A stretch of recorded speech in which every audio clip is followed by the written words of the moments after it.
what is it that's so alluring about that cynical mindset? I don't know what I hate more than cynicism. Maybe like, literal totalitarianism, but in terms of personality, I don't know what I hate more and what I'm more against, because it's such an absurd premise that's so easily disprovable. Cynicism, as I understand it, not in the Greek philosophical sense, but this idea that like everything sucks, or don't get your hopes up, it's not going to work out. As long as you have one counterexample, the thesis is disproven. And you're telling me that if people are like, I agree that most comedians suck. I agree that most movies suck. I agree that most books suck. I agree that most podcasts suck, especially mine. None of them? Not one? There's no book that you read that you're a better person having read it. There's no movie you've seen where you're like, holy crap, I feel like I'm watching something from heaven.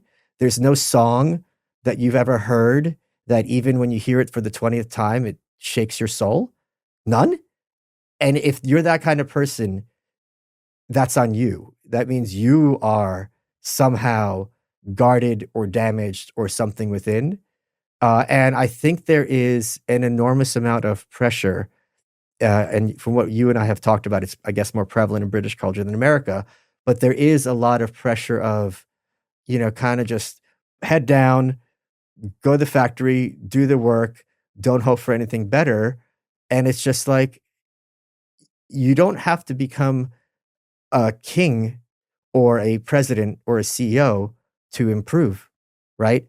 Not everyone has to be a fitness model to be in better shape, right? If you're someone who's 400 pounds, you can get down to 250. You're still a big dude, but think how much healthier you are. Your clothes, mobility, walking up the stairs, quality of life in every way. Is that such an unreasonable goal? But for a cynic, it's like, what's the point? You're still fat.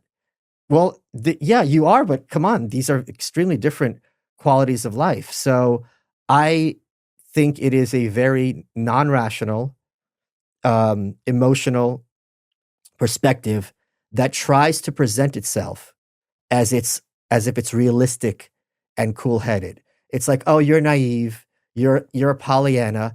And like you pointed out, the point of this book is, I'm not being hopeful in the sense of nothing bad happens. I'm not being hopeful in the sense of the bad guys aren't really that bad.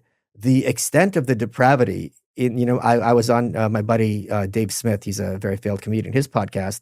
And he goes, if you read 90% of this book, you think it's the black pill. Correct. Because you're reading it and you're like. That's what I mean. I'm like, okay, chapter 10 and was still not here. And you're like, I just one, example off the top of my head. I hope I get through without my voice breaking, because I still read it and it just haunts me to my core. Early in the 1920s, there were these children who were like homeless in Moscow, and they were like thieves, pickpockets. You're your kid living on the streets. You got to make do. So the Cheka come, the secret police round them up, and they take them to the cellar of the prison, and they start beating them and torturing them, and making them, who are you working with? Who are your colleagues? Whatever the term they used, right? In your gang. They're kids. So they take them in the car and they drive them around. They go point out who you're, and at that point you're like, yeah, him, anyone. And then they took them back and they kept beating them. And you hear the other prisoners, like the adults, hearing these kids screaming. And these adult criminals were like, they were losing their minds just hearing the screams of the children, as the children realized they were being returned to the cellar.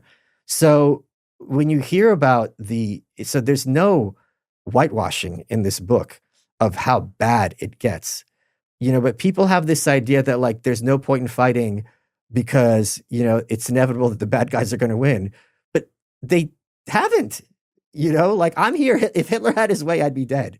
If Hitler had his way, you'd be dead, right? Like, Britain was standing alone against Hitler for quite a while, or you'd be a slave. I don't know what you'd be, whatever. Point being, this insistence that villainy always, why is it, this is the line I had, when thinking about this book, why is it that the bad guys always get what they want? Why, I can't get what I want once? And when you put in those terms, it's like, yeah, you're right. And even if I can't, I'm just going to be like, too bad? So I don't think it's a coherent worldview. I think it's a very emotional response coached in the mask of rationality and realism. And I don't think it's realistic at all.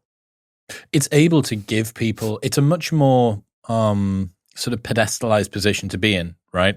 If you say that everything's going to be bad, it feels like a well-researched, the critic always feels like the guy that's well-researched. Yeah, right. Right? As opposed to the person that's hopeful, because the person that's hopeful that things don't happen have, and maybe this is actually reflected in terms of our neurochemistry. Andrew Huberman taught me about this thing where if you tell someone that a movie is going to be really, really good, their dopamine release, even if it's as good as they expect it to be, is less. And if the movie is less good than they expected it to be, then they lose even more. Sure. So what you're doing is, by being the cynic, you're saving yourself from ever being the person that overpromises. So maybe reality does deliver the world better than you'd hoped. Well, brilliant. That's a bonus for you. And I'm just trying to keep everybody's feet on the ground. That seems like a noble cause, right?